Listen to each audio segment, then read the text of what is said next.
Olá, o Pauta Especial está no ar. No programa de hoje vamos discutir um problema muito grave e infelizmente comum. Trata-se do assédio sexual de crianças e adolescentes nas escolas. Só o Conselho Tutelar da região 7, que abrange o bairro do Taboreiro do Martins, em Maceió, recebeu este ano 12 casos, metade deles envolvendo estupro. E esse número pode ser ainda maior. Aqui no estúdio vamos saber como denunciar e o que a lei pode fazer para proteger essas vítimas desse tipo de crime. Vamos falar também sobre as consequências psicológicas para quem passa por uma situação desse tipo. Não são poucas e deixam marcas profundas.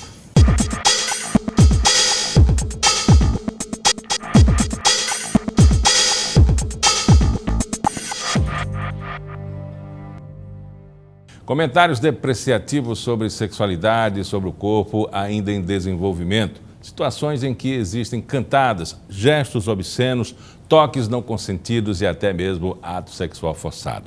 Casos de assédio de crianças e adolescentes nas escolas são mais comuns do que parece. Muitas vezes aparecem disfarçados de brincadeiras. De janeiro deste ano até o presente momento, o Conselho Tutelar da região 7, que abrange o Taboleiro do Martins, em Maceió, recebeu 12 casos desse tipo. Metade envolvia estupro e esse número deve ser bem maior.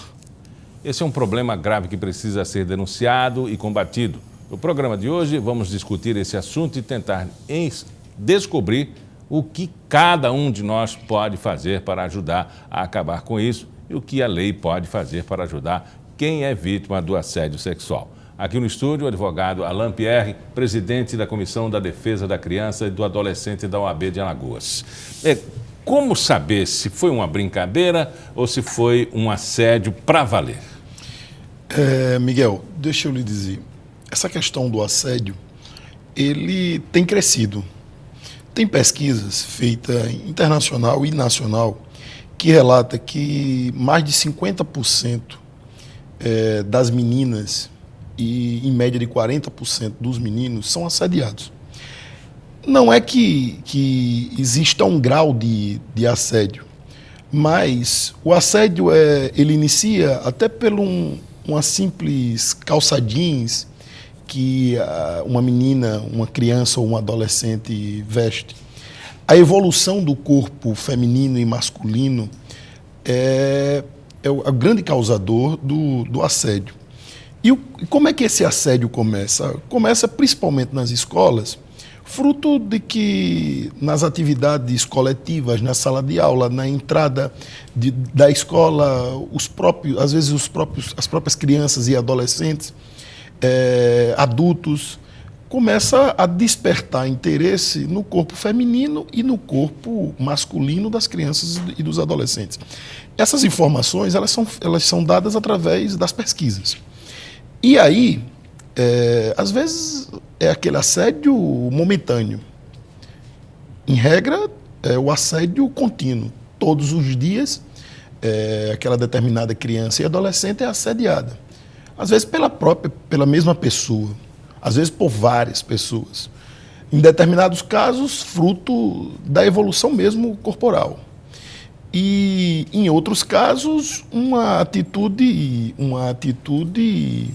impulsionada somente por assediar. E isso, Miguel, tem preocupado a todos que fazem um sistema de garantias e da rede de proteção da criança e adolescente. É uma coisa assim que foge um pouco do controle. Porque o que é o assédio? O assédio inicia como? Palavras. O olhar com as palavras. Depois daquilo ali, nesses casos que você relatou aí, na 7ª região, do Conselho Tutelar em Maceió, mas também se repete nos outros conselhos, não só em Maceió, no estado de Alagoas, como também se repete como reclamação das diretoras de escola, do corpo docente das escolas públicas e particulares. Ele foge do controle porque faz parte do convívio escolar, do convívio daquela criança e adolescente na sociedade. E o que nós temos dito sobre isso, principalmente nos dias de hoje? Essa questão do assédio, ela evoluiu principalmente com o avançar da forma como a sociedade está vivendo. As roupas, a conduta, a facilidade das mídias sociais, a facilidade de uma exposição de fotos.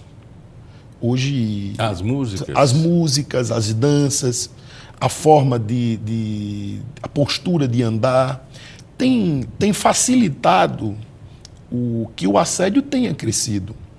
E isso é uma coisa que está no dia a dia da nossa sociedade. Um delegado pegou uma situação de estupro e, nas indagações feitas, fez com que ele até fosse afastado do caso. Foi aquele caso do Rio de Janeiro, porque ele mencionou que ela teria facilitado ou insinuado. Não é? Isso é uma linha tênue, né? O que é isso? O que foi provocativo, né? Na roupa que vestiu, o lugar que estava, né? Já as mulheres reclamam que têm os direitos também dela de se vestir, se comportar como queiram, sem ser assediadas, né? É uma linha tênue das duas situações. Pois é, exatamente. Quando nós falamos isso, é que o problema do assédio, ele está no dia a dia, e eles são direitos. Imagine, tratando de mulher, que os índices são maiores quando se trata de meninas, crianças e adolescentes. Tem a vaidade, tem a moda. Hoje nós estamos falando de criança, estamos falando de adolescente, da plena juventude. Tem a moda de se vestir conforme a moda do momento. Tem o desejo de ser menina-mulher, de se espelhar em uma modelo, se espelhar em uma funkeira, em um artista, em uma artista da música. E isso é como se essas meninas elas vivessem uma espécie de competição boa, e às vezes até uma competição ruim. A minha amiga se veste bem, ela dança melhor, ela apresenta o corpo dela melhor. Eu preciso hoje, o meu cabelo, ele precisa estar devidamente impecável. E isso começa um desejo nos homens.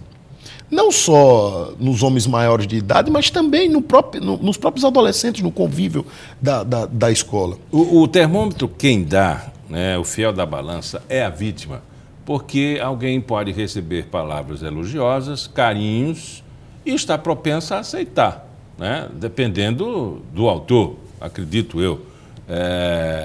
Mas ela é o fiel da balança e o termômetro para dizer, não, eu não quero. E aí caracteriza o assédio e possivelmente lá na frente o estupro. Seria esse o caminho para diagnosticar e até o caso ser levado a uma delegacia? O grande problema, Miguel, está exatamente aí.